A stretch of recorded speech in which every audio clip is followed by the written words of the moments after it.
Way. So this morning we are going to continue through the chapter on learning, and at the beginning we'll do a little review of classical conditioning, which is what we covered face-to-face on Tuesday. We'll do one final example together and a quick polling question to make sure we've got classical conditioning pretty well wrapped up. And then we'll spend the balance of our time this morning focusing in on operant conditioning. So as you remember from our brief review of these topics on Tuesday, operant conditioning is going to be the form of learning where the focus is on consequences. It's going to be a major focus on rewards and punishments and sort of how those different systems work, some of the mechanisms through which we get rewards and punishments in place, and different kinds of reinforcement schedules. Those will be some of our topics today as we move through operant conditioning. I want to begin, though, with a little review of classical conditioning by means of this example, which is framed with the question at the top of the slide here. Can emotional responses be classically conditioned? So let me just ask you that in the chat box. Do you think emotional responses can be classically conditioned? Quick yes or no. Yeah, absolutely, right? What did we begin class with on Tuesday? Well, we showed you how you've been classically conditioned to have a negative emotional response to the sound of the dentist drill, right? Well, John Watson and his assistant, Ms. Rayner here, remember Watson is one of the founders of the School of Behaviorism, worked with a little boy at Johns Hopkins University Hospital in Baltimore named Little Albert. So little Albert's mom worked at the hospital there, and Watson and Rayner wanted to be able to demonstrate that, in fact, yes, emotional responses can be classically conditioned. And here's how they did it. I'll try to keep this short and sweet and to the point.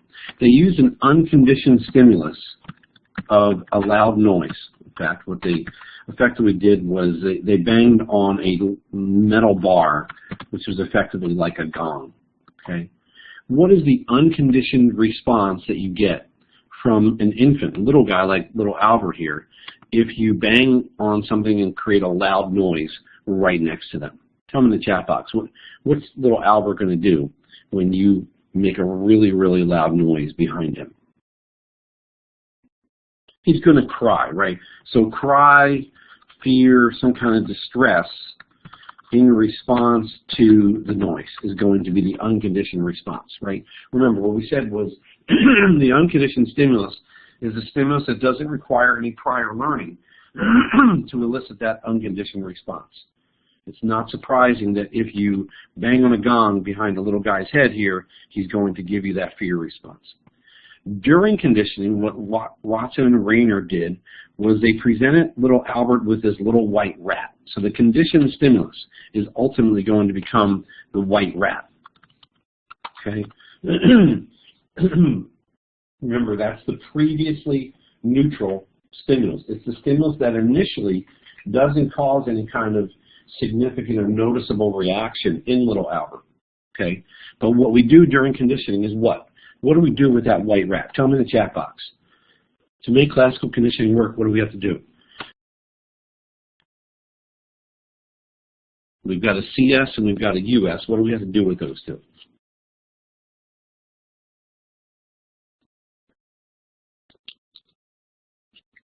Anybody?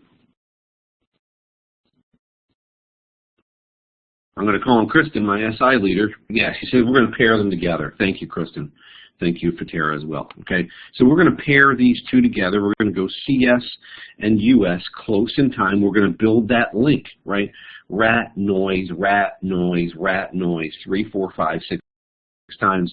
And ultimately what will happen is we will get a conditioned response, which will be crying or fear response or some kind of distress. Now, in response to what? What's triggering it now when we get to this point in the training process? Yeah, in response to the white rat, okay? That's the key thing here. This is what's new, right? Remember, we said from the very beginning on Tuesday that learning is about a relatively enduring change in behavior, okay, from experience. Well, the change in behavior here is that when we initially present little Albert with a white rat, as pictured here, he's checking it out, he's exploring it, he's curious about it. There's no crying or fear or distress. But by linking together the white rat with the loud noise, such that the white rat becomes a reliable signal that the loud noise is about to happen, what happens over time is that fear, distress, crying response is transferred over to that white rat. Okay? So it's a really nice example of this classical conditioning work in action, right? What's interesting about little Albert is if you want to use his example to talk about a couple of other topics that we talked about at the end of class on Tuesday, we talk about generalization. With generalization, what Watson and Rayner were able to show was that he showed a fear response to other stimuli that were similar to the white rat. So other fairy white or gray objects, like a rabbit, like a little dog, even a fur coat, or even a little Santa Claus beard would cause a fear, crying, and distress response in little Albert because his fear of the white rat generalized to those other stimuli. Okay. In addition to generalization, we could talk about how little Albert did show some evidence of discrimination as well. Remember, discrimination was good in the context of learning because discrimination means he understands how to differentiate between one stimulus and other stimuli. Okay? So he showed no fear when presented with little colored blocks or a book or a little toy truck. So he wasn't afraid of everything, right? So the generalization showed that he evidenced a fear response to other similar type objects that were fairy and white or gray, but the discrimination showed that he wasn't afraid of everything. Okay, as I said, books or blocks or trucks or whatever didn't elicit that same crying, fear, and distress response in little Albert. Okay. Any questions about that example as I've mapped it out for you there? Locking it in with the terms we talked about together on Tuesday, USUR, CSCR. Okay, if everybody's got it, what I'm going to do on my end is push a couple buttons so I can give you a polling question that will let you answer A, B, C, or D as we typically do. And the question I've got for you is this. If you wanted to put little Albert's fear response to the white rat through the process of extinction, which we talked about on Tuesday, which of these things should you do? Okay, to extinguish the fear response, how do you get that done? Choose A, B, C, or D. I'll give you guys a minute or so to work your way through that one.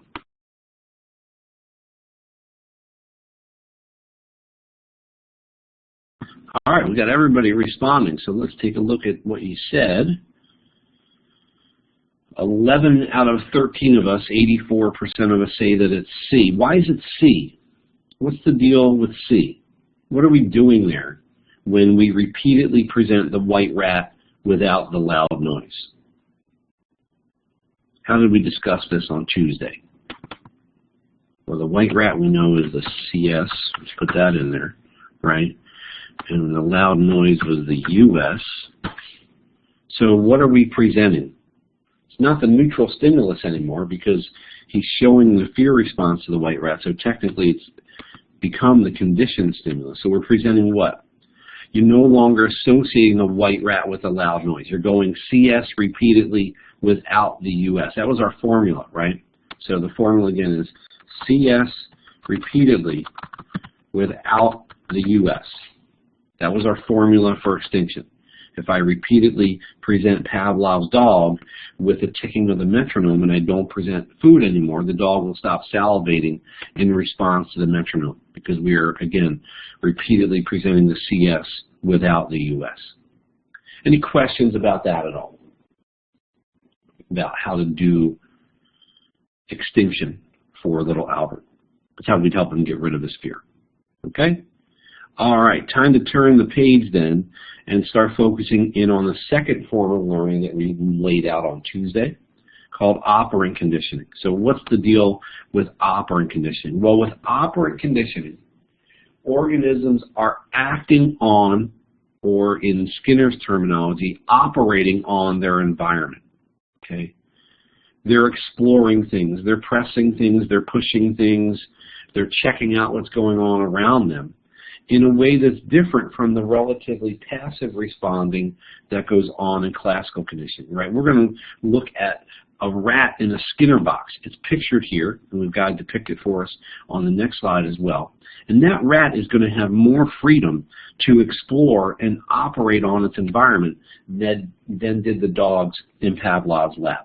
Okay, so that's one way. If we want to distinguish between classical conditioning and operant conditioning, one way that we could do so would be to talk about the freedom to be active and explore the environment that's possible in operant conditioning that's really not present in classical conditioning. Okay. The other major distinction I'd have you make between these two is, if you think about it, with classical conditioning, it's what happens before the behavior that shapes the behavior. Whereas with operant conditioning, what we're going to see is that what happens after the behavior that shapes the behavior. What do I mean? Well, with classical conditioning, right, with the little Albert example, it was the pairing together of the white rat with the noise before he responded in any way that shaped that response, right?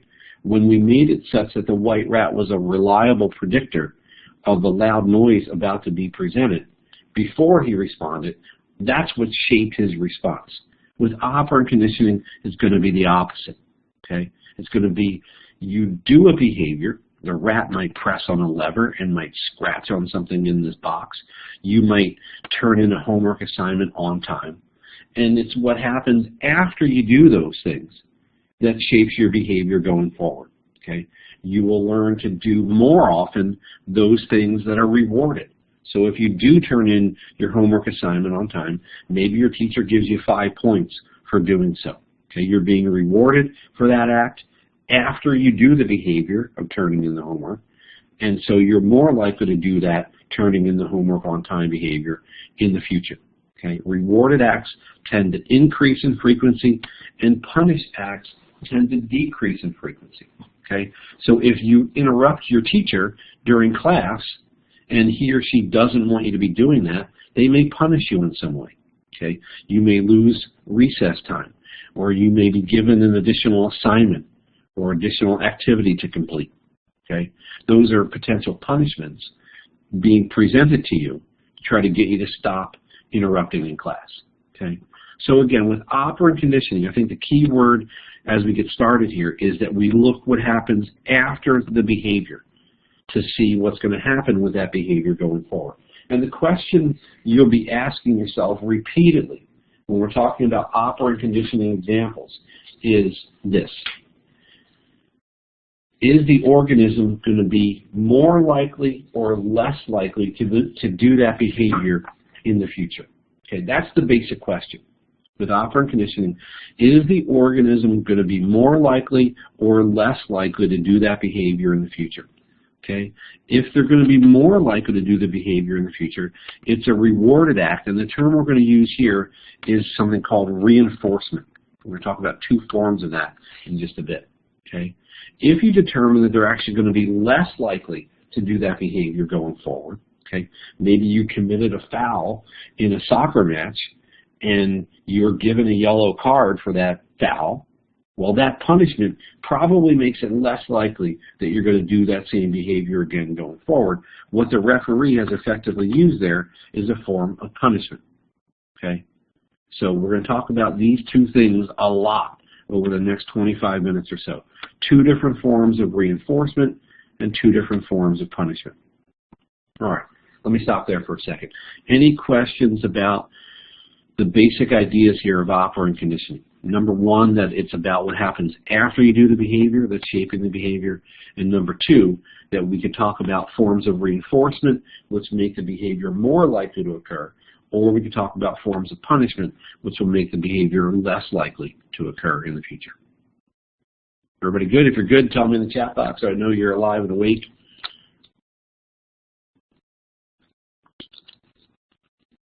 Kristen is here bright and early doing her SI leader thing. All right, Megan is ready. Rebecca, Sawyer, good. All right, well, then let's just move on. And let's use this Skinner box scenario to give ourselves a couple of really, really simple, straightforward ways of thinking about two forms of reinforcement and two forms of punishment. We're going to begin with reinforcement. Okay, so in the Skinner box here, let me just give you the quick tour. There's a speaker. We're going to even upgrade this speaker for the rat, and we're going to make it a Bose speaker. It's really nice, really rich sound, awesome. There's a light.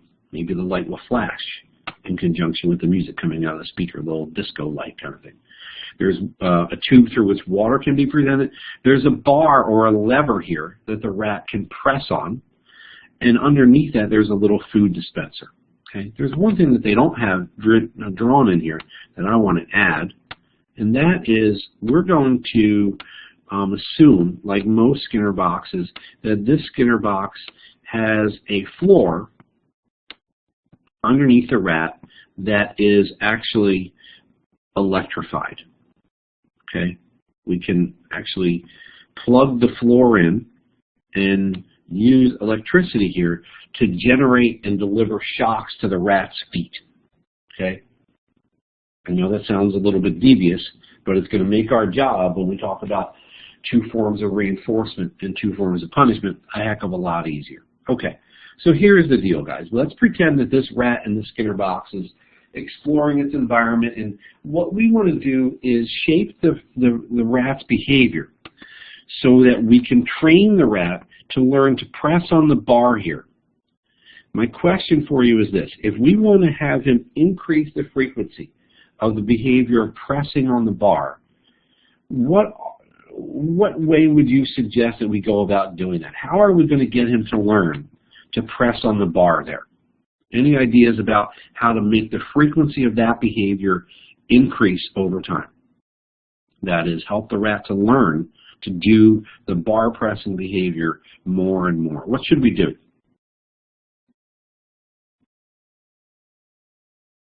Reward him with food. Okay, tell me more about what you mean reward him with food. When should I give it to him? I don't really know exactly what reward means. I'm being facetious a little bit here.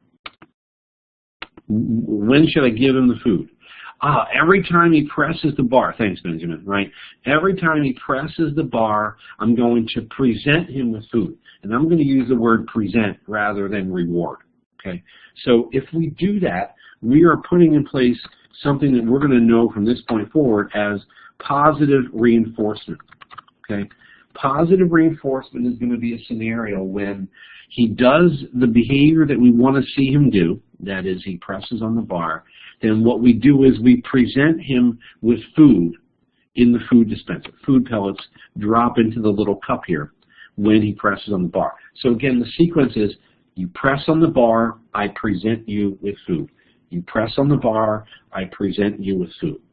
Okay. Again, notice that because it's operant conditioning, it's what happens after he presses on the bar that affects the likelihood of that bar pressing behavior occurring in the future occurring again, right? That's what determines whether he's going to keep doing the bar pressing behavior. What happens after I do this behavior? That's one way. So Benjamin's nice about it. He says, we're going to reward him with food, we're going to present him with food, and I've told you now that we call that positive reinforcement. Who can be a little bit more devious and find a second way to get the rat to learn to press on the bar? What could we do?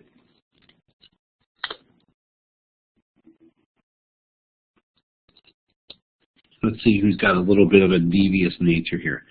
Shock him until he presses on the bar. Exactly. Thank you for that. Okay? You have just described the other form of reinforcement that we call negative reinforcement. Okay? What Denise is saying is that what we should do is shock the rat and have the floor turned on.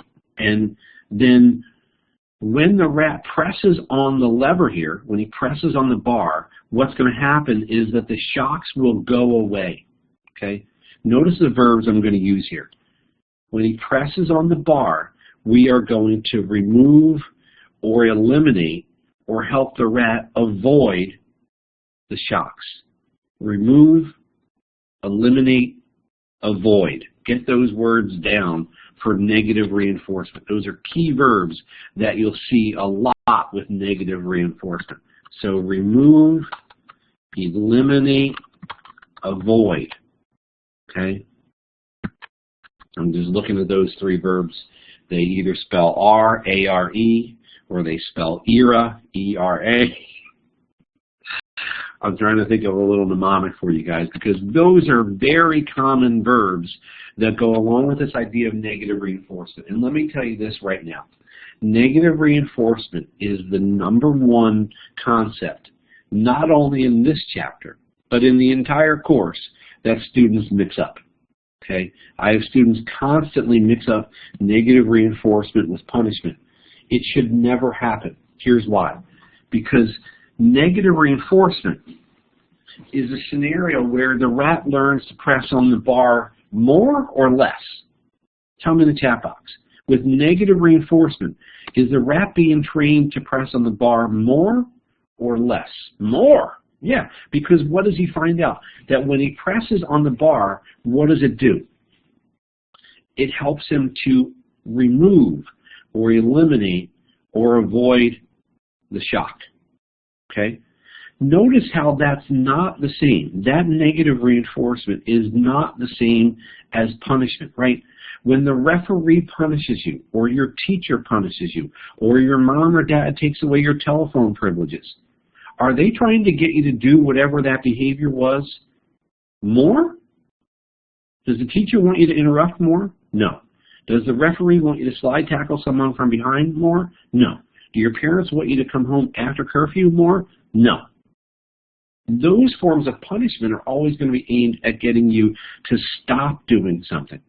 What's going on here with negative reinforcement? What is the rat learning to do? He's learning to press on the bar more. Okay, so here's the deal, guys.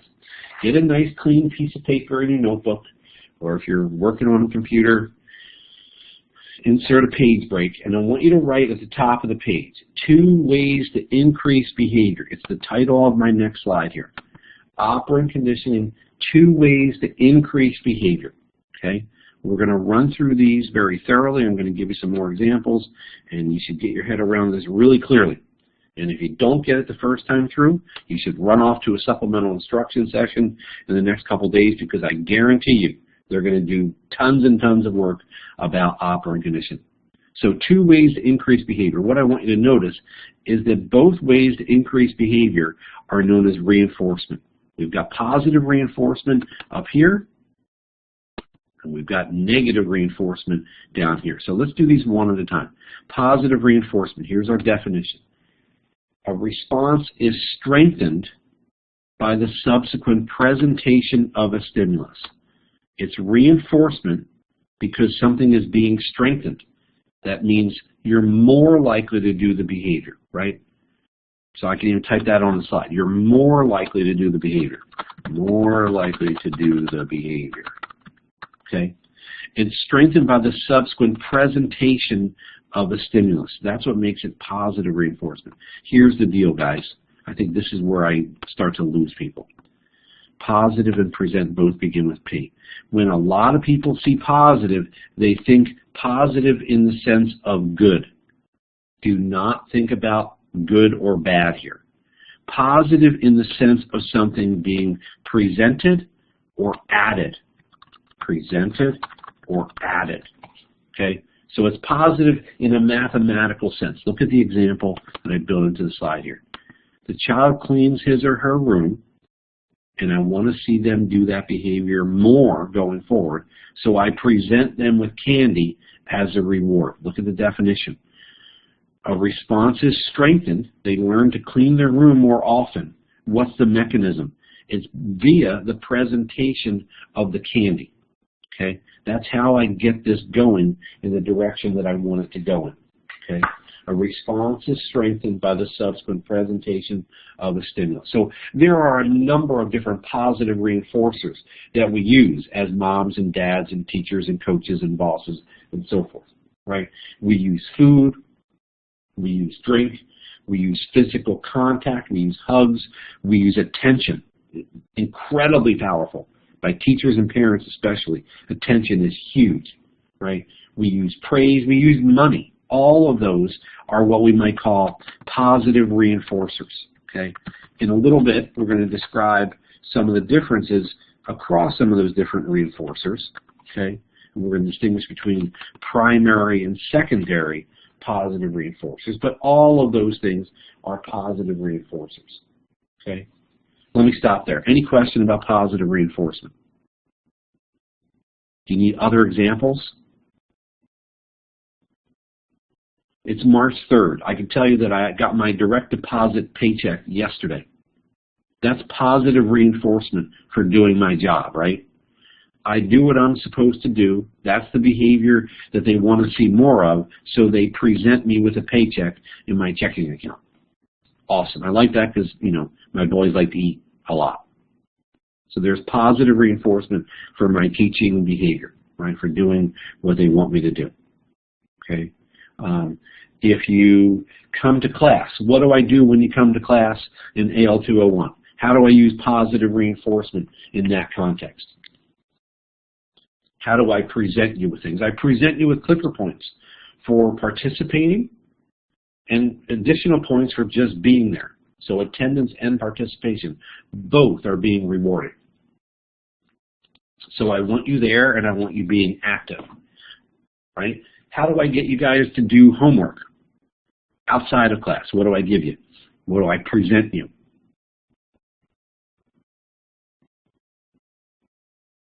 I give you assignments in the form of the learning curve quizzes, and what happens if you do them?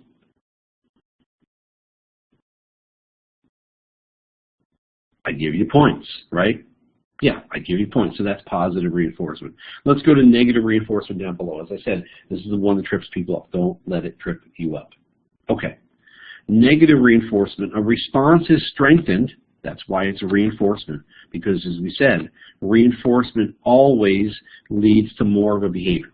Put that in your notes right now. Reinforcement always, always, always leads to more of a behavior. Okay? So now with negative reinforcement, a response is strengthened by the subsequent removal or avoidance of an aversive stimulus. So the negative part is because of something being removed. So again, it's not negative bad. What is it? It's negative something being subtracted, okay? Something being taken away, okay? A response is strengthened by the subsequent removal or avoidance of an aversive stimulus. Remember the verbs I gave you on the previous slide. I'll just try to go with the word ARE. We talked about avoid, we talked about remove, we talked about eliminate, right, as verbs that go along with negative reinforcement. Okay, again, they spell the word R-A-R-E. So what's going on here? It's the same behavior that we're trying to shape here, the cleaning of the room, but instead of presenting them with candy in the form of positive reinforcement, what we're going to do is turn off the nagging. Clean your room, clean your room, clean your room. What happens when they clean their room? The nagging stops. Okay, we are able to find a way to eliminate this thing that we don't like. Okay, so this word aversive up above might be a fancy word for some of you guys. It just means something annoying or bothersome. Okay, so if something is aversive, I would say it's something annoying / bothersome. Right, you don't like it. Okay, so I can give you lots of examples of negative reinforcement. Right, I have a newborn and the baby is crying. What happens when I pick up the baby? Baby's crying, crying, crying. I pick him up. I pick her up. What happens to the crying? It stops. So as a parent, right, let's say hopefully it stops. Let's assume that it does, Sarah, right? So the behavior that I'm focused on is my parenting behavior. What I'm learning as a parent is if I pick this baby up, it will make that aversive stimulus of the crying stop. So as we go forward, I'm going to be more likely to do the baby picking up behavior, right? One of my favorite examples of negative reinforcement is taking Advil for a headache. Did this yesterday afternoon, right? Take Advil for a headache. Somebody tell me why this is negative reinforcement. What does it do? When I take the Advil for the headache, it removes the pain, and so the behavior that we're focusing in on is what? It's taking the Advil. What am I learning going forward? Am I going to be more likely or less likely to take the Advil going forward in time? As we look into the future, what's going to happen with the frequency of that behavior? More likely. Yeah, I'm going to keep doing that because that's a thing that I know will stop this aversive stimulus of the headache. Okay. I could talk about a negative reinforcement example as I drove to campus this morning. Okay, when I got in my car beeps at me until I do what? As I get ready to start driving. What do I have to do to make the beeping go away? I better put that seatbelt on. Okay? Your car might flash at you when it's due for service. Okay? What you do is you go and get the car serviced to make that beeping noise go away. Those are all examples of negative reinforcement. I give you one more. Many times, drug and alcohol use can be looked at in the context of negative reinforcement. How so? What happens when I drink or use the drugs? What goes away? Well, many times people will drink these drugs to forget about their problems, to stop worrying about things, to stop feeling so angry or upset about things. Right? So to avoid those negative emotions, there's our avoid verb, right? To avoid negative emotions, something that some people do is they get involved in drug and alcohol use. All right, let me stop there for a second. Questions about the two forms of reinforcement? You really got to make sure you keep the negative reinforcement thing clear in your mind. I love to ask questions about negative reinforcement. Okay, ask your SI leaders about that. They'll tell you. He's always asking about negative reinforcement. All right, we're going to talk about punishment on this next slide, and it's going to come under the heading of 2 ways to decrease behavior. Okay, if you want someone or something to stop doing a certain behavior, you've got 2 things you can do. You can use either what we call positive punishment or what we call negative punishment. Let's go back to the Skinner box to flesh this out. Okay. Let's say that the rat has taken to scratching at the Bose speaker here. Oh my gosh, it's $250 for that speaker, and we do not want the rat to destroy that speaker. So we need to punish him when he scratches on that speaker because we want to reduce the frequency of that behavior. Right? We want him to learn to do the speaker scratching behavior less as we go forward into the future. So what should we do? With this, let's say the rat just scratched the speaker. What should we do to get him to stop doing that? We should shock him. Absolutely. That is a great idea. I'm going to type it up on the upper left side here. What you have just described is what we're going to call positive punishment. Again, it's not going to be positive good. It's going to be positive in the sense of presenting something. What you guys basically said is when he scratches on the speaker, let's present him with a shock. What's going to happen to this speaker scratching behavior if every time he scratches on the speaker we shock him?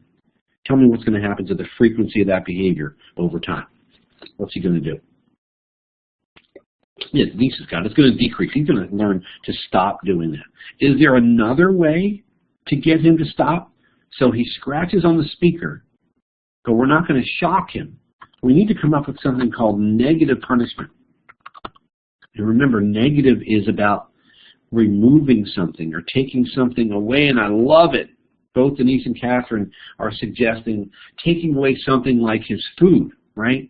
If you don't want food to be the thing that's taken away, imagine the speaker is playing his favorite, well, should we say Katy Perry song again? You're going to start thinking I'm obsessed, but whatever his favorite rap music is, right? He's got a favorite, I don't know, he really likes Barry Manilow, okay? And what happens is when he scratches on the speaker, what we're going to do is take away the music. Or, as has been suggested, we could take away his food. He doesn't have a whole lot, admittedly, in the Skinner box here that we could take away. But that's the key thing here with negative punishment. I think the key idea with negative punishment is to think in your mind right away, taking away something, right? Something is going to be taken away. He's going to lose something. Have you guys ever had anything taken away by your parents? I know the answer is yes. What did your parents ever take away from you to get you to stop doing some behavior that they wanted you to stop doing? Your computer. What else? Your toys. They might have taken away your cell phone. They might not have let you go out with your friends, so take away your access to your friends. Those are all forms of negative punishment. So let's go back to our slide about 2 ways to decrease behavior. Okay, we've got positive punishment, we've got negative punishment. I'm going to drop a line across the slide here again real quick so we can focus on these one at a time. With positive punishment, what's our definition? A response is weakened, that's because it's punishment, by the subsequent presentation of a stimulus. That's why it's positive punishment. Again, not positive good, but positive something being presented or something being added. Okay, so what we're going to do is present or add something. So the child kicks his or her sibling. This example always makes me laugh because this is, you know, my almost 17-year-old and my almost 14-year-old, back when they were like 6 and 3, would be kicking each other constantly. So this is the example I built into the slide, and I just can't get rid of it. So what happens is they kick the sibling, and you present them with a scolding for doing so. Okay, you yell at them in a loud, scary-sounding voice. Okay, that's what you're presenting to them to try to get them to stop doing that sibling kicking behavior. Okay, so again, a response is weakened by the subsequent presentation of the stimulus. Let me just mention briefly here that there are pros and cons to this approach to using positive punishment. Here's the pro. The major pro is that you get rapid results. Okay, the behavior that you want to see less of is going to decrease in frequency, and it's going to do so pretty quickly. Can you see some drawbacks to this use of positive punishment? Well, I'm going to give you 3. Number 1 is going to be the issue of generalization. Generalization in this context means that behavior of kicking the sibling, or maybe it's cursing and swearing, or whatever the case might be, may not generalize and be reduced in every situation if in other situations other people are not punishing you. What do I mean? Well, let's pretend your parents are divorced, and when you curse at your mom's house, she puts soap in your mouth. That's positive punishment. She's presenting you with a bar of soap in your mouth. Okay. When you go to your dad's house and you curse and swear, he laughs. When you're hanging out with your friends, they think it's hilarious how much you curse and swear. Okay. Is the cursing behavior going to go away? No. It will not go away unless everyone across all those different contexts is consistently punishing you. Okay. The other second drawback to positive punishment is that it can potentially arouse negative emotions in the receiver of the punishments. Okay, arouses negative emotions. Right? You could become afraid of the person who is delivering the punishment. If they're always scolding you, yelling at you, smacking you upside the head, spanking you, etc., you could become afraid of those folks. Okay. Finally, we could be concerned with positive punishment about modeling negative behaviors.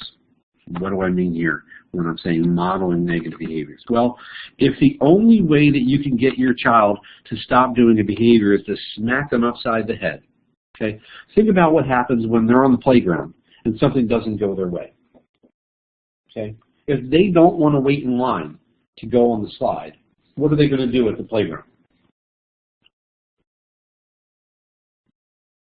They potentially could hit someone, right? That's how you get what you want. You hit people upside the head. Now, I'm not saying that you can never use positive punishment as a teacher, as a coach, as a parent, or whatever, but I want to point out some of these issues. So we might turn to negative punishment. So my parents like to use things like timeouts and so forth. What's negative punishment? A response is weakened, that's why it's punishment, by the subsequent removal of a stimulus. So you lose something.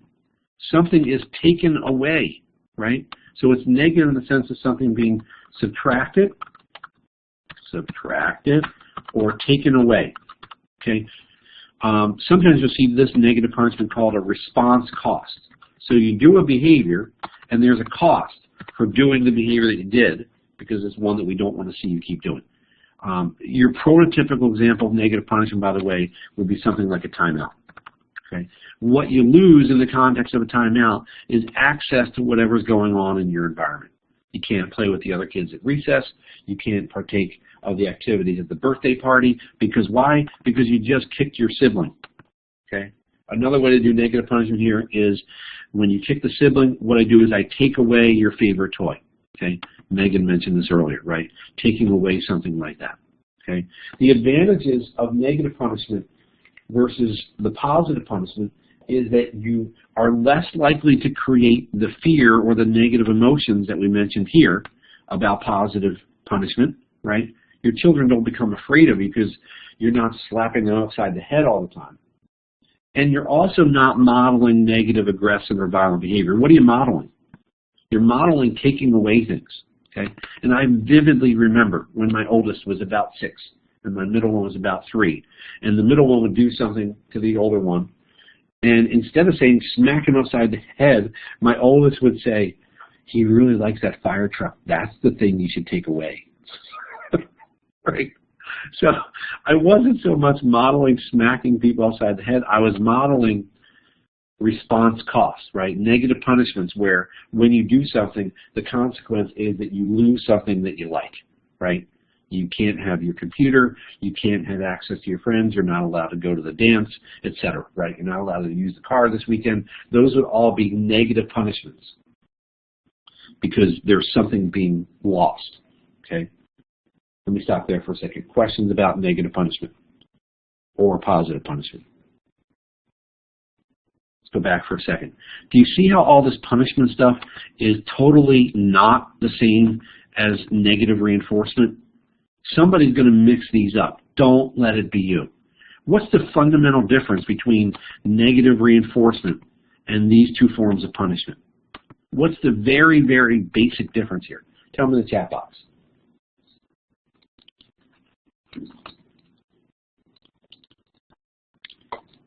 How is negative reinforcement fundamentally different from punishment? Punishment gets you to stop doing something. So let's go on that, right? And reinforcement is sort of saying strengthens responses, right? So reinforcement makes you do the behavior more, right? Negative reinforcement leads to more of the behavior. What does punishment lead to? Less of the behavior. I've got a couple of figures here from the textbook for you. This is from the infographic on the two forms of operant conditioning, two forms of reinforcement, two forms of punishment. Reinforcement, you're a NASCAR racer, you have to drive faster. We want to reinforce you for driving fast. If it's positive reinforcement, we're going to give you money and big trophies, etc. If it's negative reinforcement, when you drive really fast and win a race, you won't have to work in the shop that week. Okay? You get out of doing a chore or a task that you don't really like doing. Okay? So positive reinforcement and negative reinforcement. If speeding is something that we don't want you to do, what will happen is if we're using positive reinforcement, the officer is going to present you with a citation. Okay? So I'm adding something, I'm presenting something. With negative reinforcement, you lose something, right? What you lose in this context is you lose your driving privileges, you lose your license. Okay? So again, reinforcement here always leads to more of the behavior. Punishment over here always leads to less of the behavior. Okay? If you don't like it in that way, here's reinforcement versus punishment from table 5.3 in your textbook. Positive reinforcement increases the behavior. An example here, if you complete an online course 15 days before the end of the semester, you get extra credit points. Negative reinforcement, if you have perfect attendance, I take away the final exam. You don't have to take it. Okay? It's avoiding something that you don't want to have to deal with. Positive punishment, if you're late more than twice, I present you with an extra writing assignment. Negative punishment, if you're late on exam day, you're not allowed to use your notes during the test. Ooh, that's kind of interesting, right? What you lose there is access to your notes during the test because you showed up late, and we don't want you doing that showing up late behavior. Okay, here's what I want to do, a couple of polling questions to see if this is locking in. Here's the first one. Lori gets a backache every day, but if she sits in a hot bath, then the pain goes away. So she decides to take a hot bath every day. What is the mechanism through which she has learned to take a bath? Is that via positive reinforcement, negative reinforcement, positive punishment, or negative punishment? Here's the way to approach these. First, decide whether she's going to take the bath more or less as we go forward into the future. If she's going to do it more, it's got to be reinforcement. If she's going to do it less, it's got to be punishment, right? So any of these questions like this, and I'm going to give you 3, 4, 5, 6 of these on the test, okay?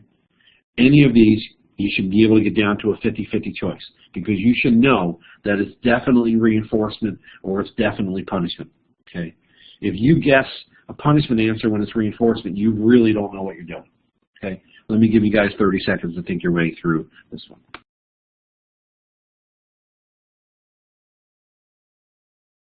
All right, 5 more seconds to finish up.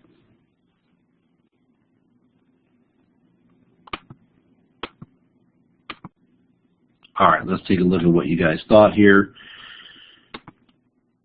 All right, we're at 70% saying negative reinforcement. That's right. Explain to me in your own words in the chat box why the bath-taking behavior is being negatively reinforced. What's going on here?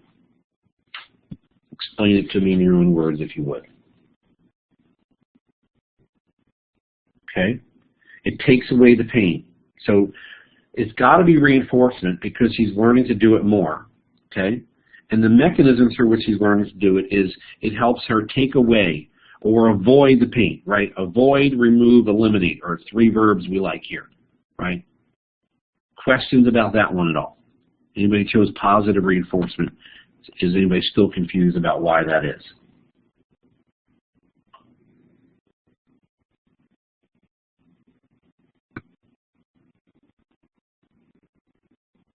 I heard it ping and then it went away. Let's do another one. How about this one? Sarah, you can type it in the chat box. Let me toss the next one out for these guys. The more often Matthew is scolded following a temper tantrum, the more frequently he loses his temper. In this case, the scolding serves as a blank for his temper tantrums. So here's the sequence. The sequence is he has a temper tantrum, we present him with scolding, and the frequency of the temper tantrums goes up. So temper tantrums, scolding, more temper tantrums. So is the scolding a negative reinforcer, conditioned stimulus, positive reinforcer, or punishment?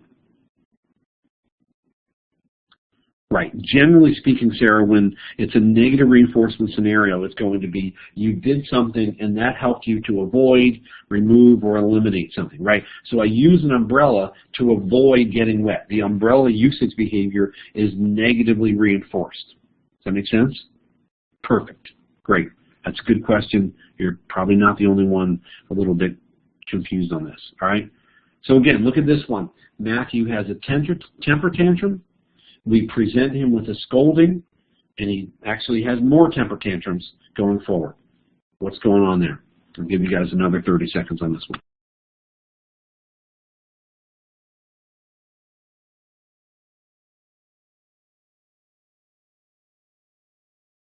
All right, 10 more seconds.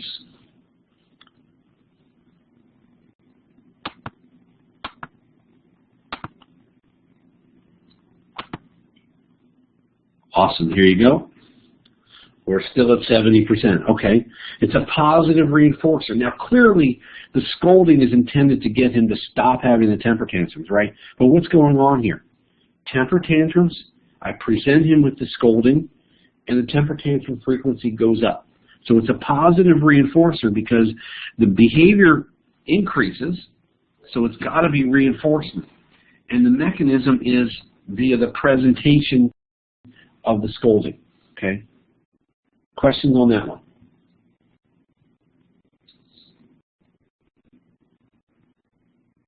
All right, let's do one more since we're on a roll here, and then I'll use the last 25 minutes to roll through the rest of what I've got for you here, this one, and I'm probably going to come back and do this as a clicker question on Tuesday as well, okay? Positive reinforcement blanks the rate of responding. Negative reinforcement blanks the rate of responding. So is it decrease, increase, increase, decrease? They both increase, they both decrease. Yeah, Denise, you look at the actual result. Yeah, what actually happens to the behavior. Okay, because sometimes we're trying to get someone to stop doing something, and inadvertently what we're doing is leading them to do more of that behavior. Okay, so the first question is always, is it going to lead to more of the behavior? If it leads to more of the behavior, it's got to be reinforcement. If it's going to lead to less of the behavior, it's got to be punishment. Make sense? Good. All right, let's take another 15 seconds here on this one.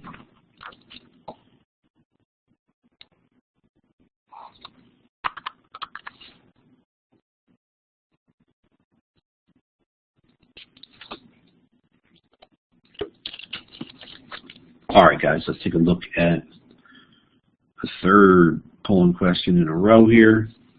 We're shooting closer to 80% now. Both positive reinforcement and negative reinforcement increase the rate of responding, right? We go back to this slide, and what we said was what? Reinforcement always, always, always leads to more of the behavior, okay? If you want someone or something to do a behavior more and more going forward, you're going to be using reinforcement. If you want them to stop doing something, you're going to be using punishment. All right. We've got about 3 big ideas left to wrap up here in our last 25 minutes or so. So let's go to the idea of shaping, which I think is actually probably the simplest of the remaining ideas. Shaping is a process where we use rewards, or more technically, reinforcers, to guide behavior to closer and closer approximations of what we might call the target behavior. Okay? So we use shaping to get you to do something that's maybe a relatively complex behavior. And what we're doing with shaping is we're rewarding baby steps. So you can either think of shaping as baby steps, or the fancier term is what we call successive approximations. Okay? And as it says down below here, we can use shaping to help animals learn pretty complex behaviors. The way they get Shamu to do the stuff that Shamu does at SeaWorld is via shaping. The way that you might have gotten your dog to do some trick is via shaping.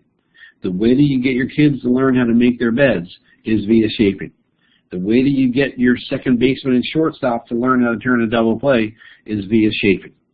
Okay?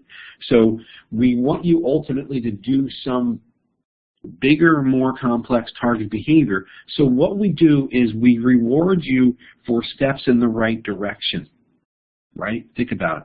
If you want your students to write a pretty complex term paper that's 20 pages long, what you might do is reward the baby steps along the way, right? Gathering their sources, writing their list of works cited, writing their introduction, writing the methods part of a research study, writing up the results of the research study, writing up the discussion of the research study, right? You reward each step along the way, right? If you wait for a 3-year-old to make his or her bed perfectly, how long are you going to be waiting? Tell me in the chat box. It's a pretty complex behavior, isn't it? You're going to be waiting quite a long time. A while is a nice way. Sarah's probably more on target, saying forever. Okay, so what we do is when they pull up the top sheet on day 1, we give them a reward for doing that. On day 2, when they pull up the top sheet and the blanket, we give them a reward for doing that. On day 3, when they pull up top sheet, blanket, and comforter, we give them a reward for doing that, right? We're shaping them, we're guiding them. It's almost like we're sort of, enveloping them in these rewards that are helping them move along towards the final target behavior, okay? That's what shaping is all about, okay? There's a really nice demonstration of this on Launchpad. It's called Shaping a Response. I forget exactly where it occurs here in the chapter on learning, but it's called Shaping a Response, and it gives you a chance to do shaping of the behavior of a pigeon. And the target behavior for the pigeon is to spin in a 360-degree circle, and you use positive reinforcement to get to that point. You're doing it in the form of shaping. Okay? Any questions about shaping at all? I think that one's not a killer. Okay? I think we can relate to that pretty well. All right.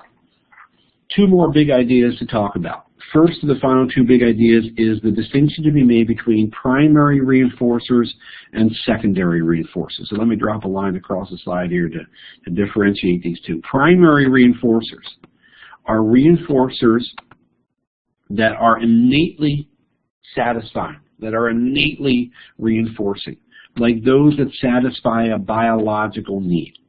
Okay?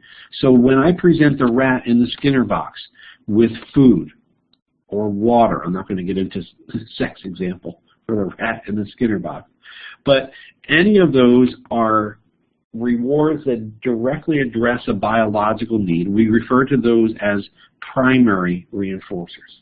Okay? Secondary reinforcers are a little more interesting, I think a little more challenging to get your head around. They're reinforcing because they're repeatedly paired with primary reinforcers, and because of that repeated pairing, which sounds a little like classical conditioning, doesn't it? They're referred to as conditioned reinforcers. So these are things that are rewarding, but kind of indirectly. Maybe that's the way to think about secondary reinforcers, is that they are reinforcing, but they're reinforcing indirectly, right? What do I mean indirectly? Because they're not directly satisfying a biological need. So yeah, I got paid yesterday. It showed up in my checking account. If I went to the bank and withdrew the money from the paycheck, if I ate it, I ate the pieces of paper, the money, the dollar bills. Would that satisfy my biological need for nutrition? No, it'd be really weird to do, right? But what can we do with money? How is money indirectly a reinforcer here? Tell me in the chat box. What can you do with money? You can use money to buy food. You can use money to buy water. I wouldn't recommend it. I guess you could, if you wanted to, you could use money to buy sex as well. That's weird. All right, compliments. Somebody says, good job. You're not suddenly less hungry, but do you like it? Yeah, somebody hugs you. They liked what you did so much they come over and squeeze you. Okay, is that directly satisfying one of your biological needs? No. That's again why we think about secondary reinforcers as indirectly relevant to those basic biological needs. Okay? Does that make sense? Any questions about that distinction between primary and secondary reinforcers? What if we thought about the negative reinforcement example where you're avoiding shock? Okay, you're the rat in the Skinner box and you avoid the shock. Would you consider that shock to be a primary reinforcer or a secondary reinforcer for that rat in the cage? Is the shock biologically relevant? Is it potentially biologically threatening? Yeah, I'd probably put it down as a primary reinforcer, right? The avoidance of shock for the rat in the Skinner box is really a primary reinforcer, and in parentheses, a negative reinforcement scenario, right? Because it's directly biologically relevant, right? It could be potentially life-threatening, I guess, if the shock were to be strong enough. Okay? 9 o'clock. Questions on this distinction between primary and secondary reinforcers? Can you think of other examples of secondary reinforcers? I've given you a few down here. Can I think of others? Other things that we do that are indirectly addressing biological needs? So people give you money, people give you compliments, people give you hugs. What else do parents or teachers or coaches give you as rewards that don't make you less hungry, thirsty, etc.? Stickers, that's a great one, Denise. Thank you for that. That's another secondary reinforcer. What other ones can you think of?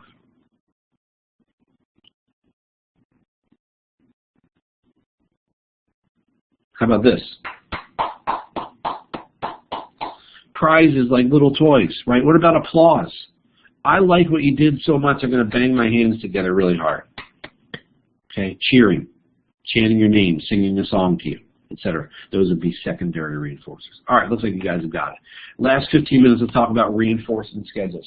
These are rules that we use to dictate how often reinforcement should be given. So the question might be in your mind, with the rat in the Skinner box back here, how often should I present him with food when he presses on the bar? Because the first answer this morning was you should do it every single time. I don't remember who said it, but somebody said give him food every time he presses on the bar. Well, what you're describing there when you say give it to him every single time is continuous reinforcement, where you're reinforcing the behavior each and every time it occurs. Okay? So the key phrase here is each and every time. Okay? If you want your little 3-year-old to learn to share his or her toys, you might begin by using positive reinforcement, certainly, right? Praise or compliments or M&Ms. And you might use continuous reinforcement. Every time they share their toy, you give them an M&M. Okay? Over time, you're probably going to move to partial reinforcement, where you're going to reinforce the behavior not each and every time, but the key word here is intermittently, right?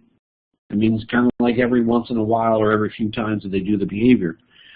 And we administer those partial reinforcement kinds of rewards via these things that we call reinforcement schedules. So this is the final big idea of the day, reinforcement schedules.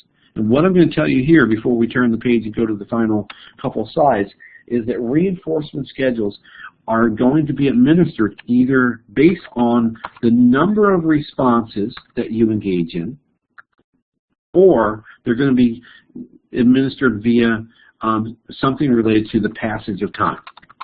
Okay? Number of responses or passage of time is going to determine how these reinforcement schedules work.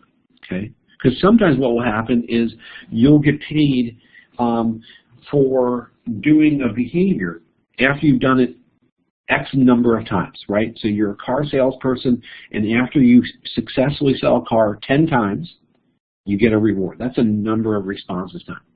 For me, getting paid for doing my job here at SDSU, it's the passage of time. It's once a month on the first day of the month. Actually, this week, for some reason, it was yesterday, the second day of the month. Who knows, right?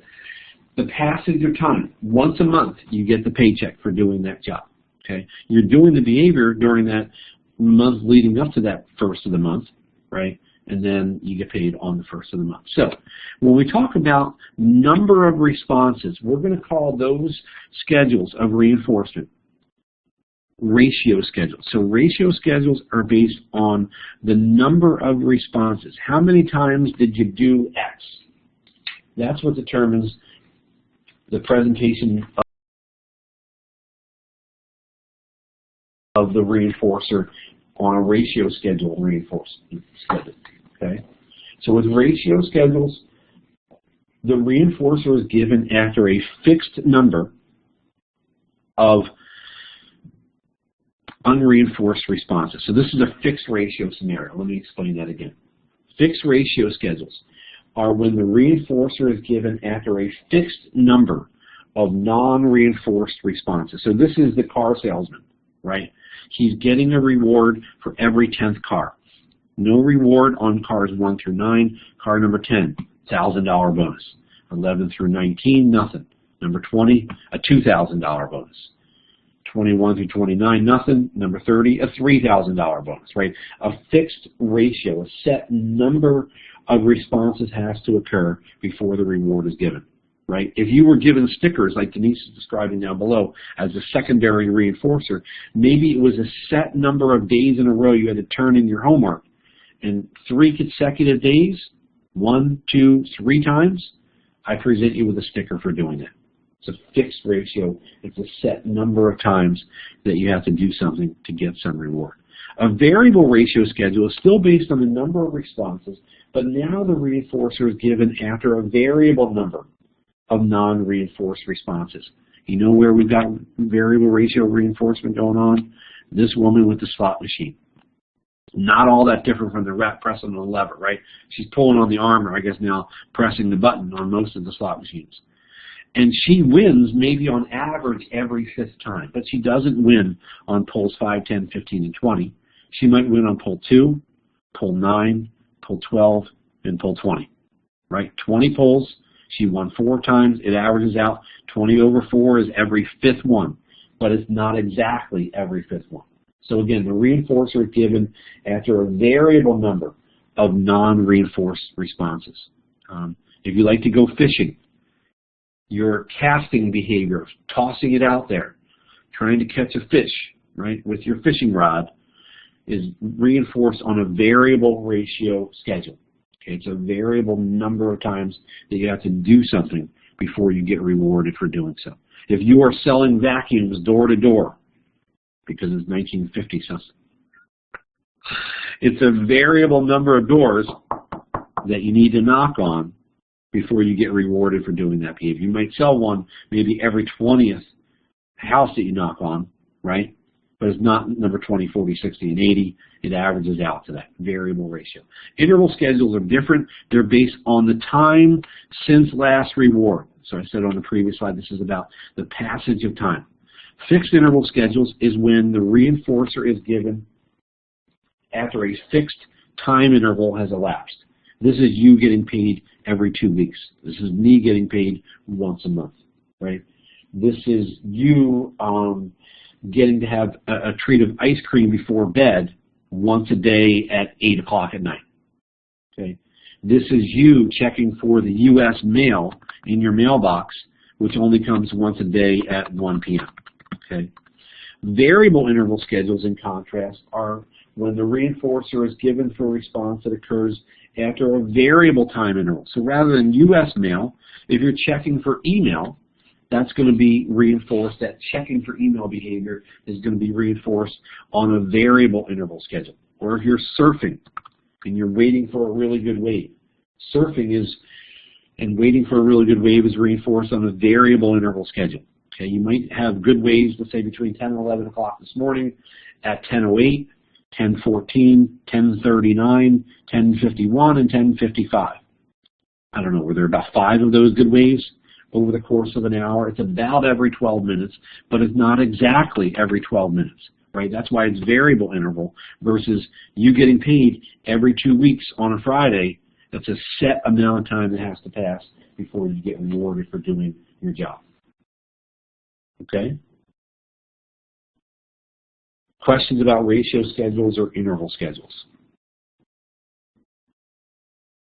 Let me show you the table that I pulled in. I think this is actually from my previous textbook, but it's so good that I held on to it. So ratio schedules is about the number of responses, interval schedules, passage of time. So intersection of ratio and fixed. Okay? Reinforcement after every nth behavior. You buy 10 coffees, you get 1 free. Okay? Or you get paid per product that you produce. Every American flag that you produce, you get paid. Okay? That's a fixed ratio. You have to buy 10 coffees or produce 2 flags before you get paid or rewarded in the form of a free coffee. Variable ratio. Okay? A random number of behaviors. Playing slot machines or fly casting. That was a fishing example that I used. Fixed interval, right? Taco Tuesday prices at Rubio's, right? You get discounts. It's only every Tuesday that your taco buying behavior gets reinforced in the form of lower prices. Unpredictably often, so variable interval. Okay, checking for a Facebook response. It's not like there's responses that appear once a day at noon every day. It's a variable amount of time that might elapse before that reinforcement is given. Okay, let's do one final polling question to see if these reinforcement schedule ideas are locked in here. Let's use this one. Luana edits manuscripts for a publisher, and she gets $18 for every 3 pages that she edits. What kind of schedule is she on? FR, VR, FI, or VI? And yet again, just like with the stimulus versus response scenario for classical conditioning, just like the reinforcement versus punishment scenario today for operant conditioning, for these schedules of reinforcement, the first question should be whether it's based on the number of times that she's done a behavior, or is it based on the passage of time? If it's number of times, it's got to be ratio. that means it would be one of these two. If it's based on the passage of time, it's got to be interval. That means it's got to be one of these two. So for all these questions, when you get part of the story correct, you eliminate two answer choices and you're always down to a 50-50 choice. Even if you don't know that final piece, you've increased your odds significantly of getting the question right. All right, let me be quiet, let you guys tackle this one. I'll give you another 20 seconds to do so.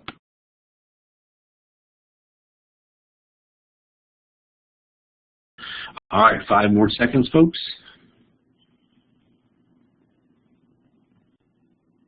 Awesome. Everybody who responded got it right. How did you know that this was fixed ratio? Tell me in the chat box.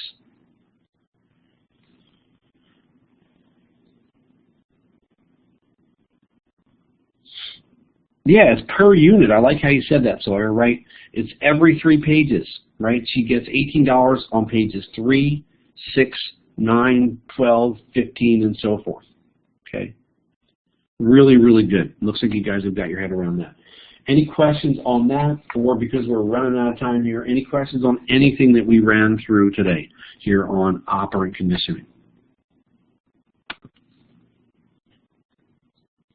Was this good? Did this stuff make sense? Was it clear? This is one of my more favorite lectures. I try to make stuff super clear and give you lots of good examples, so hopefully it felt that way on your end. All right, so we are pretty much out of time. I do have online office hours today from 11 to 12. If you guys want to pop in, there'll be a link on Blackboard to jump into that. If you can't make it then because you've got a class and you've got a quick question for me, just send me an email. I'm really pretty quick to respond. Even if it's not the answer that you want, at least I'll get you an answer relatively quickly. All right? Anything else before we wrap up, guys? Cool. Have a great rest of your Thursday. I'll see you guys back in AL 201 on Tuesday. We will wrap up learning and move into the section on memory. Don't forget to log out of here so I can make the recording available for your classmates. Thanks, everybody. Have a good day.